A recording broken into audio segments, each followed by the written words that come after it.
Keçiren hürmetlik vatandaş bir geldik şehirlerimizde başlayımız. Keçiren diyenim bıraktım bulup gittim. Tabiatını yaxşı gördüğün adamıdım yanıma yere çıktım.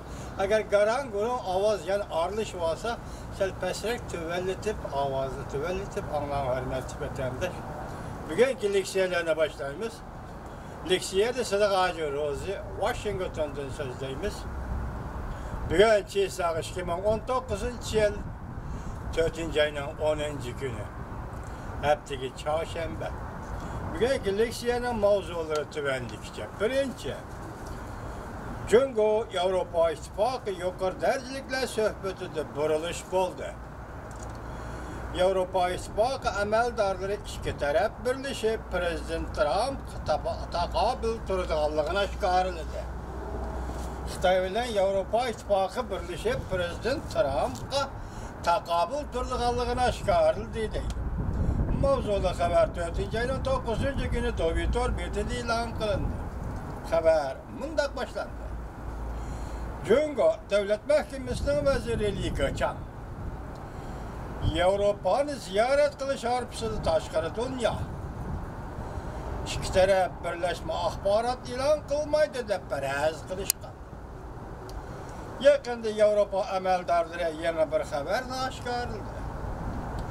Bloomberg agentliği 4. ayının 9. günü haber kılıp mundaq görsetti. Avrupa İttifakı bilen Cungo bilen Avrupa İttifakı yukarı dercilikle söhbet ede. Birleşme bayanat ilan kılışqa koşuldu. Desek perezlerde birleşme bayanat ilan kılınmaydı. Endi koşuldu. İki taraf ticaret ihtilaflarından alıp çıkıp Prezident Trump Avrupa İttifakı bilen Cungo'nun birleşse basıl kılmakçı bolğanlığını körsetmekçi oldu. Şu mümkün mü vatandaş? Avrupa Cungo ile birlikte basılı kıldı, bunu Prezident Trump'a körüstü deydi.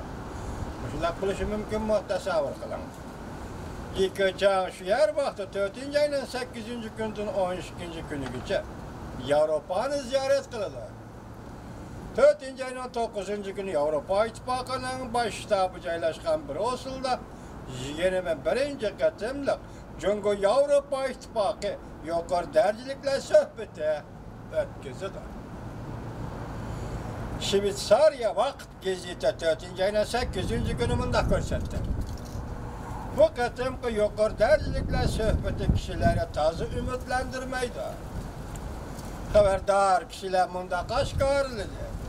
Avrupa İttifakı rehberleri birleşme bayanat ilan kılışını red kılışını oturğa koygan idi.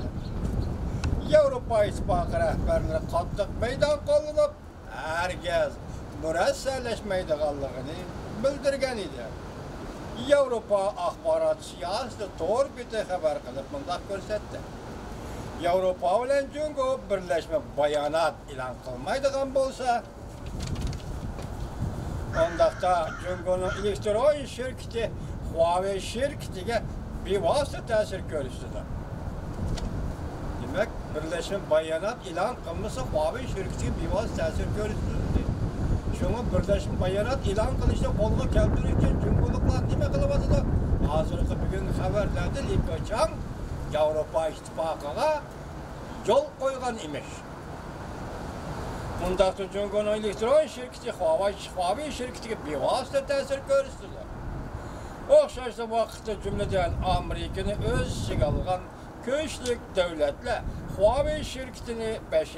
avlod internet qurilishinin sırtıga iştirab chiqarib etmoqchi bo'lyapti. Yana bir xabarda mundaq ko'rsatildi. Avrupa bilan Cungo o'rtasida savdo, mablag' selish va kishilik huquq masalalarida yana ixtiloflar bor. Yuqori darajaliklar uchrashidan keyin birlashma bayonotning o'rtaga chiqishi notayin. Biroq Bloomberg agentliği başka bir əməldarının sözünü naql keltirib mundaq ko'rsatdi. Diplomatlar en ahire birleşme bayanat ilan qilish bo'yicha kelishimga keldi. Bundan burun Cungo maliyadan pul qo'shib berish masalasida Avropaning talablariga yo'l qo'ydi. Demek bu meselede Amerika ile buluvatkan sohbeti çünkü Amerika'ya yol koydu mu kandak? Bunun tekavürümüz yok. Amerika çünkü işkistak gelişim imzalımı da hazır. Çünkü Avrupa'ya verip devlet ilgilideki şirketlerine maliyetin pul koşup bir iş meselesi bu için. Bugün Avrupa İttifakı'nın taleplerine yol koydu deydi. Şu arkalık Avrupa İttifakı'nın inkar kılış tehdidini tüketti. Yani Cumhuriyet taleplerini inkar kılış tehdidini tüketti. Haberdi bunda görüştürdü. Avrupa İttifakı ile Cumhuriyet'in en ahır gelişim imzalaganlığı Prezident Trump'ın Amerika evzelli siyaseti köp taraflı tertipke xiriz ilan kılgan bir vaxtıydı. Lakin bir vaziyetni Avrupa Cumhuriyeti ittifaklış bir vaziyet aldı Avrupa Cumhuriyeti ittifaklış irade bağlıydı. Likoçan 4. ayının 8. günü düştüğüm bilgiye Brüssel aeroportu gidip geldi. Şu günü Likoçan Germaniya Soğudu şirketi ya geçirenler Germaniya Soğudu geziti de makale ilan kılıp bunda görsetti. Çünkü Avrupa İttifakı'nın bir dakikini kollaydı. Güllengen ittifaklaşkan Avrupa'nı görüşüne kalaydı. Avrupa ile Cumhuriyet'in zıt hemkarlığı Avrupa İttifakı'nın beraber terakki kılışığı faydalı. Hem de bu diplomatik ibarlığı, lakin gep ne dediyseniz, hazırız Avrupa İttifakı'nın bulan sohbetlerde mesela sohbette de Cumhuriyet'la yol koydu diyen gep oturup çıkmalar. O yol koydu.